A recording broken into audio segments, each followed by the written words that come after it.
Hello, friends. Did Friday's decline in the market unnerve you? Did it catch you by surprise? If yes, do remember in my previous week's video, I told you that the rally was a mere corrective pullback and not a trend reversal. Is this likely to be the scenario in the coming week as well? I'm Vijay Bhambwani. In my video, I'm going to help you answer that very question. I've been trading these markets for 36 years now, and I'm here to help decipher the hidden messages of the markets. Let's dive right in. And on your screen now is the weekly market roundup window, wherein you can see that the Nifty outperformed the Bank Nifty and actually managed to rally, whereas the Bank Nifty actually lost 0.95%. Safe haven buying returned to gold, whereas silver was marginally lower. What we saw was crude oil gained almost 3.5%. Now that is a worry because rising oil prices tend to raise the specter of inflation. Natural gas was more or less at the same levels, and the US dollar index, or the Dixie as it is popularly known, gained a little over half a percentage point. Now that is always a worry for emerging markets, including India, because we are net importers, and any strength in the dollar leads to difficulties in balance of payments, and it triggers what is known as imported inflation. Every imported good, the landed price of which is driven higher because the dollar is stronger. And 2/3 of our imports are fossil fuels, crude oil and natural gas, and they trigger higher inflation. So a rising dollar is always a worry for us. Now, the 10-year benchmark bond yield rose 12 basis points, or 1.63% on the previous week's base. This is worrying. We are inching slowly but surely towards the round number of 7.5%. Will 8% be seen? I think it's a fair probability. Do remember, it's the RBI's Monetary Policy Committee meeting which is impeding, and market traders are definitely gauging that aspect very keenly. This has a very direct impact on your Bank Nifty and banking stocks. So pay particular attention to 10-year benchmark bond yields. The market capitalization gained a little over 1.5%, which is a relief because 4 to 5% of market cap declines for 3 to 4 weeks in a row invariably leads to a bearish market. So this is a welcome respite, like drops of rain coming in on a desert. But will it last? That is a penultimate question, and we're going to deal with that in this video. MWPL continued to rise, which is normal till the third week of any derivative expiry, and nothing much to read in there.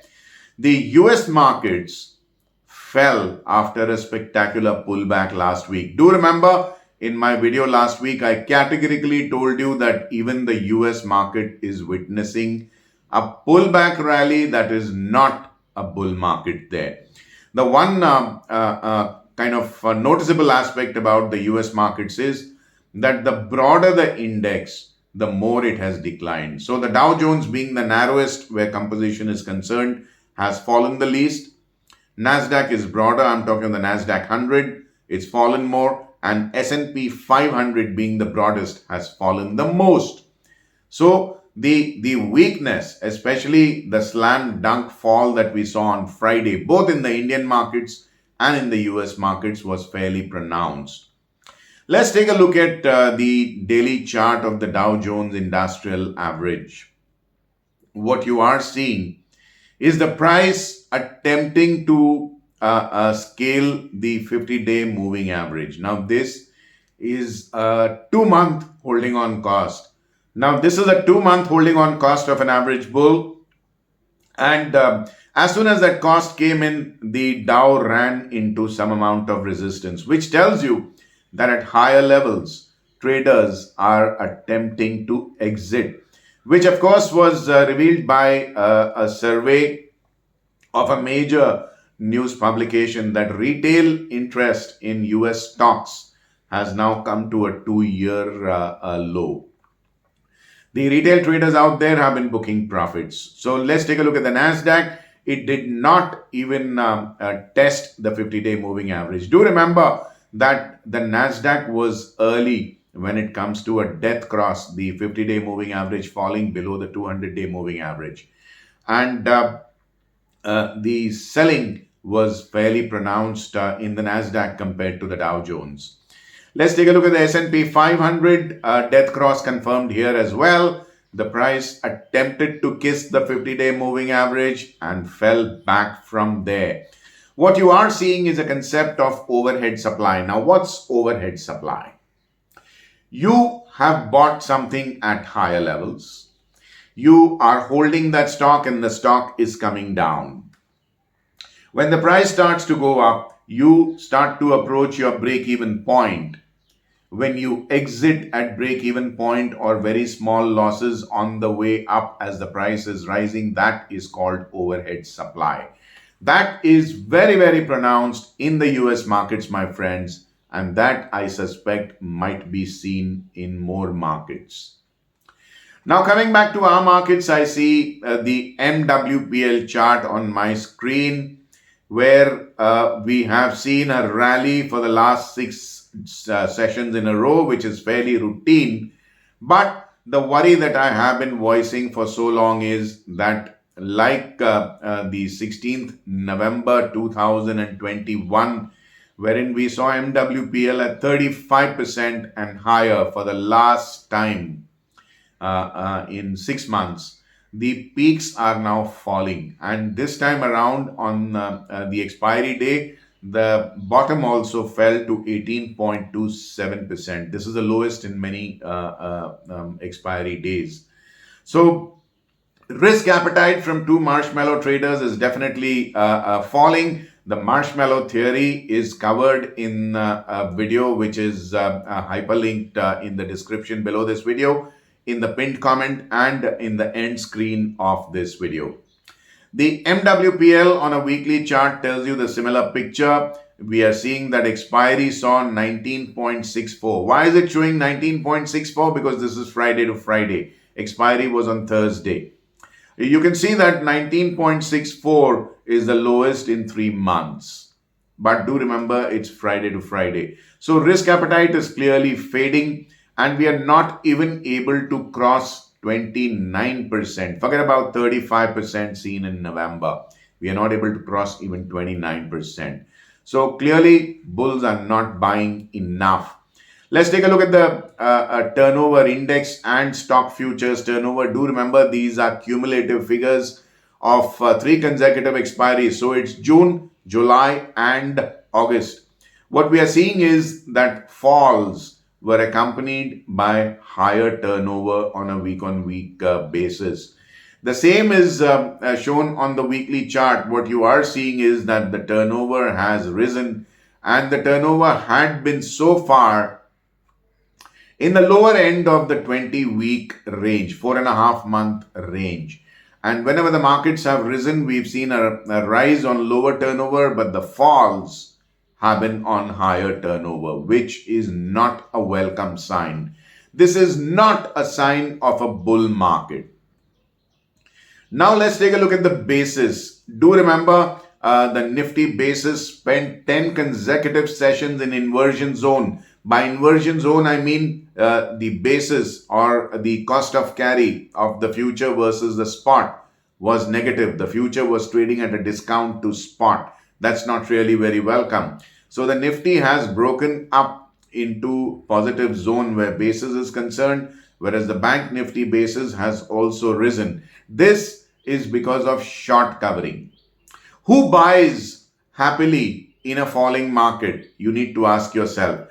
Is it the bull that buys happily in a falling market, or is it a bear who is booking profits because he has shorted at higher levels? So once you solve this mystery in your own head, you'll realize what I'm talking about. The basis has gone up because short covering from bears was seen. They booked profits, and we need to watch the basis. It is a gauge of a two marshmallow risk appetite, and I update this metric on my social media accounts every single day. Do connect with me on my accounts, and we'll get conversations going out here. Now the basis chart on a weekly compression mode, 20 weeks look back period. You're seeing basis on both the Nifty and the Bank Nifty risen on a week on week basis, and that's a healthy sign. But the basis still remains in the lower end of the 4.5 month or 20 week look back period. We need a far higher number, guys, before you can call it a real bull market. Now for the advanced decline ratio, this is a gauge of one marshmallow traders who don't roll over their positions. We are back now to below 1. And not only are we back below 1, we are also back in the lower end of the 20-day range. So for every 52 gainers, there were 100 losers on Friday. We thought in the previous 4 trading sessions from Monday to Thursday that the bulls were back. But look at what Friday showed us. The advanced decline ratio really crumbled. Now this is the first indicator, the best leading indicator for any market watcher to basically monitor. And it tells me that the one marshmallow traders really were nervous on Friday. On a week-on-week basis, you can see that the advanced decline ratio has collapsed, and this is the second consecutive week of collapse, which is why in my previous week's video, I kept on saying that I don't think it's a bull market. It is at best a technical pullback. Now for the impetus chart. Do remember I had told you last week itself that the Nifty's impetus had been falling throughout the period when the market was rising. And that told me that conviction was lacking. And look at what happened. The market actually crumbled. And the Bank Nifty's impetus has fallen sharply. Do remember the Bank Nifty was outperforming the Nifty 50. It was running by leaps and bounds till Friday, saw a slam dunk. But from Thursday onwards, the Bank Nifty's impetus was already screaming a warning sign. So this is definitely not the indication of a bull market that I see. Now taking you to a weekly compression mode, what you are seeing is divergence. The Bank Nifty impetus is falling and the Nifty 50's impetus is rising. Do remember last week, my friends, it was the Bank Nifty that fell and the Nifty that rose. Now if you consider the market to be a two-wheeler, let's take it as a comparison, a hypothetical comparison. The market's a two-wheeler. One of the two tires is punctured. Do you think this is a classic sign of a bull market? I don't think so. I don't think one of the two tires being punctured is a good sign. So we need both the Nifty and the Bank Nifty to rise together in tandem before I could say, hey, let's go out there and buy. It's a bull market now. Now let's see the LWTD, something that you've learned to trust so much. This is the daily LWTD, the lift weight thrust drag index. It's our own in-house exclusive indicator. The impetus and the LWTD you won't find anywhere on the internet. The tutorial as to how to interpret this indicator is in the description segment as well as in the pinned comment below this video. It will also appear as an end screen. So don't worry, we've got you covered. Now the LWTD along with the Nifty percentage gain loss line has come below zero. Both are down, which means chances are all other circumstances remaining constant, Monday's market will open on a cautious note. There's going to be an overhang of overhead supply. Remember, overhead supply I talked about when higher levels witness exit from trapped bulls. So that is a likelihood. That's the LWTD telling me. Now for the weekly chart of the LWTD. Look at how a humongous fall is seen in the Nifty percentage gain loss line, which is indicated as a blue line, whereas the LWTD is a red line. Both are below zero. The LWTD has been below zero since 3 weeks, so no surprises there. But the Nifty attempted to rally and it tried to flatter to deceive the bulls by telling you, hey guys, come out and buy. It's a bull market. I'm sorry, it's not. It was a technical pullback. And the LWTD now, even on the weekly chart, is telling me that. Can the market attempt to rally? Still, yes, because it's a quarter end. June is a quarter end, and the mutual fund industry, in order to boost their NAVs, might support the market. Don't get fooled. Only if you're a newbie will you get sucked into all these dirty tricks, because take it from a veteran, quarter endings are deceptive bull markets. Now we go to the four market participants. I start with the FIIs, who've basically enhanced their individual stock futures long exposure, at the same time stepping up their net shorts on the index futures. So they're basically taking a hedged outlook here. The DIIs have basically pressed short sales on both the index and the individual stock futures, which is why both arrows are indicating downwards. Let's take a look at prop traders. Now, this is an area of interest for me. These guys are brokers, their own trades, and they know who's buying, who's selling, how much, and at what price. So they are second best to insiders. All right. Now, these guys have been consistently reducing their stock futures exposure since the last 4 weeks. This is a 20-day look back, all right? Now look at where their exposure was in individual stock futures, indicated by a red line, and where it is now. So they're very clearly getting out of harm's way. And the blue line is the index futures net long position. That too has come off fairly sharply. So whether you should stand in the way of a speeding train and continue to buy when the smartest segment of the market is selling, I will leave that decision to you, my friends. Now I come to the retail space, and the retail segment has also very clearly shown a good deal of sagaciousness, cautiousness, and has basically unwound a huge amount in individual stock futures. Do remember, the retail space is largely responsible for the rally that you've seen in the last 2 years or more.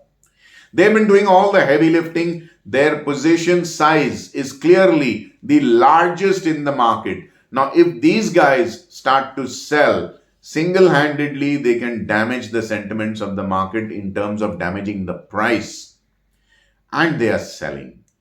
Where the individual stock futures are concerned, they've reduced week-on-week basis, but the index futures net long positions have gone up. So what they are doing is taking a lower risk approach in going long on the index, but they are cutting out individual stock futures, which are more volatile. So they are clearly on the back foot. Friends, our in-house indicators done. I now come to the bond market, which will hog a lot of attention in this week, because you're looking at the RBI's Monetary Policy Committee, or the MPC meeting. And this meeting is extremely critical, because we are going to take a decision of whether interest rates are going to go up in India. Now, whether the RBI MPC takes a nuanced approach and goes easy right now and raises at a later date, or bites the bullet and raises right now only to continue a kind of a hawkish stand from here on, the MPC meeting outcome will tell us. But do remember that cost of funds are going up. The daily chart of the 10-year benchmark yield is telling you that in no uncertain term. Look at the blue line, that is the benchmark yield. It's kissing 7.5%. I've been telling you since many months, my friends, to start laddering in sovereign debt, because you're going to get mouth-watering returns assured by the central government of India as a foolproof, safe, 100% guaranteed income. Compare that with a bank FD where your guarantee is limited only to 5 lakh rupees, and banks, many of the cooperative banks that you've seen, and there is a rather disturbing whisper going on in Dalal Street about another bank being in trouble, a smaller bank, of course. So compared to the bank where you're getting 5.5–6% maybe, depending on whether you're a senior citizen or not, where your guarantee is 5% or 5 lakhs, here you're getting 7.5%, 100% guaranteed by the government. So what does it mean? It means there will be a flight of capital out of lower yielding bank fixed deposits to sovereign guaranteed funds, which are giving a minimum of 1.5% higher return, which means pressure on banking. Banks will see lower amount of fresh fixed deposits coming in. Put your head and into place and start thinking. If you're getting 100% returns and 100% guaranteed returns and 1.5% higher yield, would you not take money out of your bank fixed deposit? This is why the bank Nifty fell. Don't let anyone convince you that the 10-year benchmark bond yield is irrelevant. I'm sorry, I don't agree. I've been watching these markets for 3.5 decades, and I can tell you that the bond market is a fountain of money for all other asset classes. If you shut your eye to the bond market, you're like crossing the road with one eye shut. You're going to fall into trouble. So watch the bond yields very carefully. The higher it goes, the more pressure it will give to your banking stocks, especially the bank Nifty. And watch the RBI Monetary Policy Committee meeting outcome press release. It's a half an hour, 10-minute, 20-minute or 40-minute well spent of your time, because you will get a higher understanding of the markets. Friends, the bond yields done. I now come to the US dollar index, which is extremely critical. Like I've told you, India being a net importing nation, we basically try to avoid imported inflation by keeping the rupee steady against the dollar. But the US dollar index, like I told you, has been on a tear. The daily chart on your screen tells you that the price had corrected, which I had warned you it would, because the price had run away far too ahead of its 25-day exponential moving average, and therefore mean reversion was a likely occurrence. It did. And the price is now slightly below its 25-day exponential moving average and attempting to go higher, which is why this was another reason why emerging markets, including India, felt the heat. The weekly chart on your screen shows a rally after 2 consecutive weeks of decline and a small bullish candle, which tells you that the bulls are attempting to fight back. All right. And the price remains far above its 25-week exponential moving average, which is a proxy for a 6-month holding on cost of an average bull. So the medium-term outlook still remains bullish. There's no problem at all. The US dollar index rose on 3 out of 5 trading sessions, and the price needs to break out above its 25-day exponential moving average. I'm talking of the daily chart. Now, last week, I suggested levels between 103.20 on the upside and 100.10 on the downside, which held perfectly well. In the coming week, I expect a range between 103.70 on the upside and 100.60 on the downside. Friends, the US dollar index done. I now come to the bank Nifty. Now the bank Nifty fell 0.95% on a week-on-week basis, and the humongous decline on Friday should worry everyone. And if you're not watching the bond yields, if you're not watching the Dixie, the US dollar index, you would be scratching your head as to, hey, what really happened and why. But watching my videos, you know why. Because I believe in a 360-degree worldview. I leave nothing to chance. I monitor as many variables as far as possible so that any instrument that I'm trading, the price does not receive an unwelcome shock.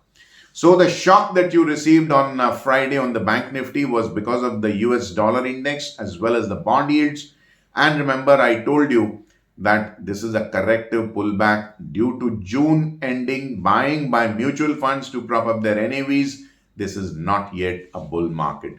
The daily chart on your screen tells you that the Bank Nifty rose on 3 out of 5 trading sessions, but the rallies were rather small. The decline on Friday was huge. Now that was a bone-crushing fall. Don't take it lightly. Can there be a pullback rally? Yes, there can always be, because the price has broken out above its 25-day exponential moving average. At least the bulls must defend the price and keep it above the 25-day exponential moving average, which is somewhat at 35,000 odd levels. So in case the market is declining also, I want the bulls to defend 35,000, give or take 100, 200 points, because the Bank Nifty is highly priced and quite volatile. As long as the bulls are able to defend that level, I think they're serious about taking the market higher. Failing which, I would say, hey, these guys are tired. Now let's take you to the weekly chart, where the price has gone to the 25-week exponential moving average and retraced from there. The 25-week exponential moving average itself is tapering downwards.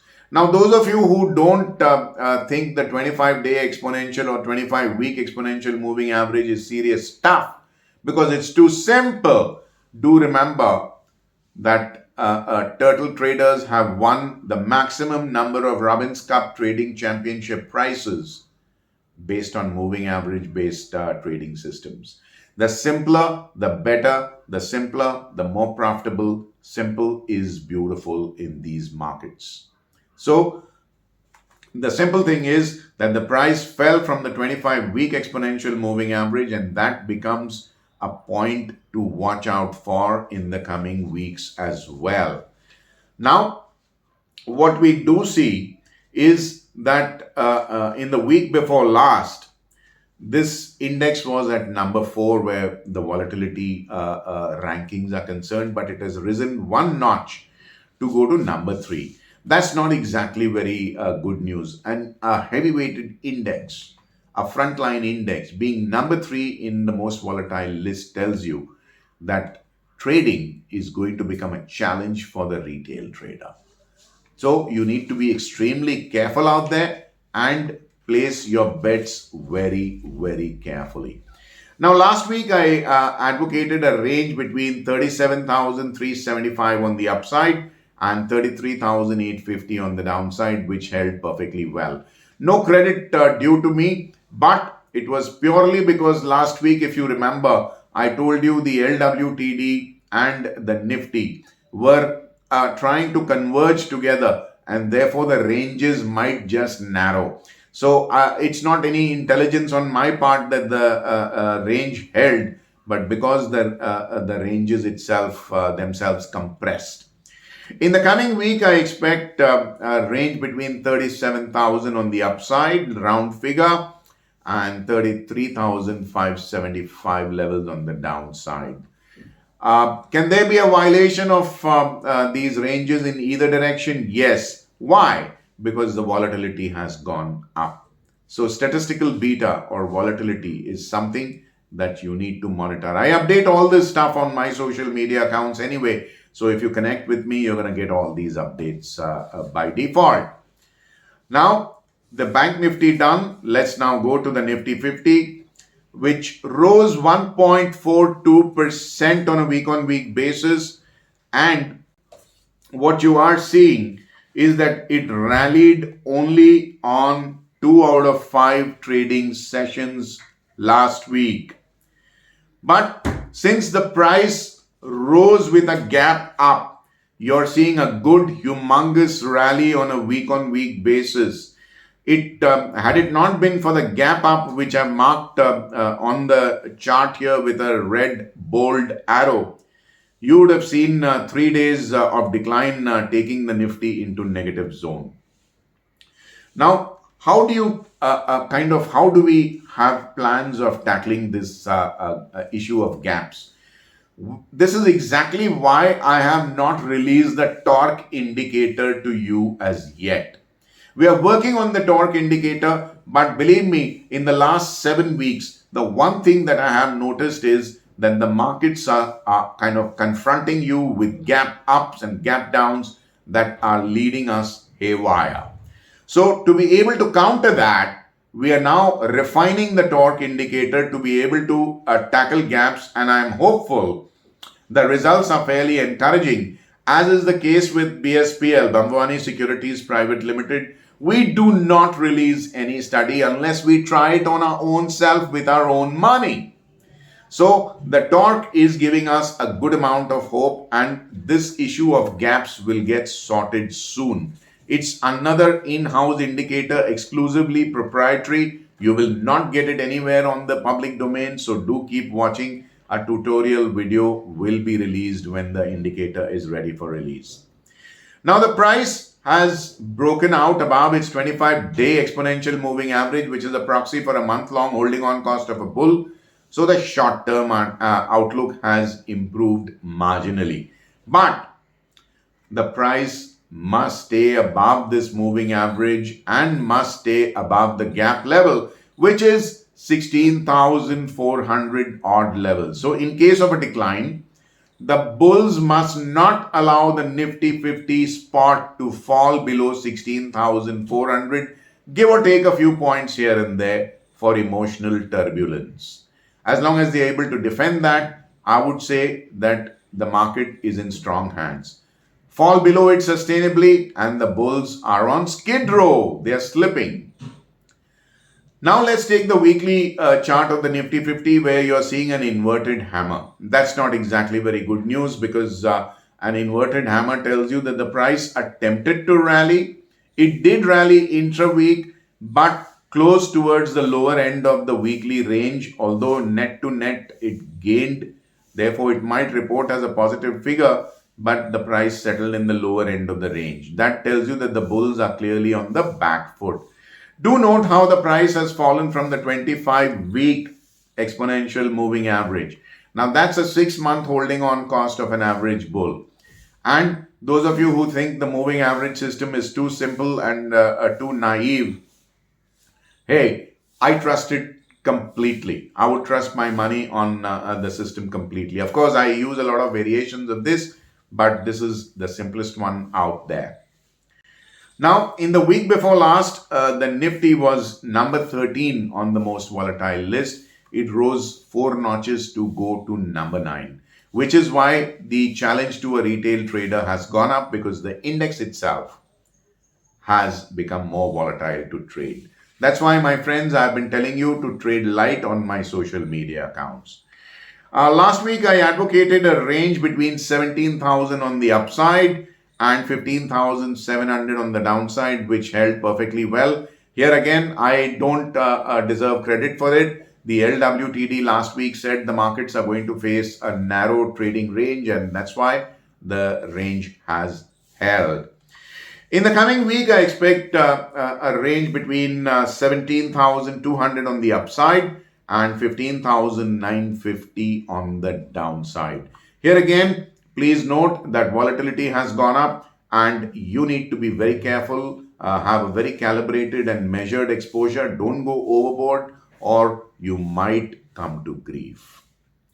Friends, the indices is done. I now come to the most popular segment of our video, wherein I give you 5 stocks that are high beta, high impetus, where you take small exposure, wait for large price moves, and 5 stocks that are low beta, low impetus, where you take big exposure, trade for small price moves. These are good for scalpers. Why the difference? Because different traders, different mindsets, different aptitudes and attitudes. So, hey, we want to help you out with strategies for both kinds of traders. Do remember, this list is daily in nature. If you want to have yourself updated on a day-to-day basis, Tuesday to Friday, I will put this list up on our Telegram channel, and please feel free to join our Telegram channel or our WhatsApp broadcast list. The contact coordinates come in the description below this video and in the pinned comment below this video, and we'll update you through our broadcast and Telegram group. So the high beta, high impetus stock list is led by Aditya Birla Capital at number 1, number 2, Idea Cellular, number 3, Apollo Tires, number 4, Bharat Heavy Electricals, number 5, Ambuja Cements.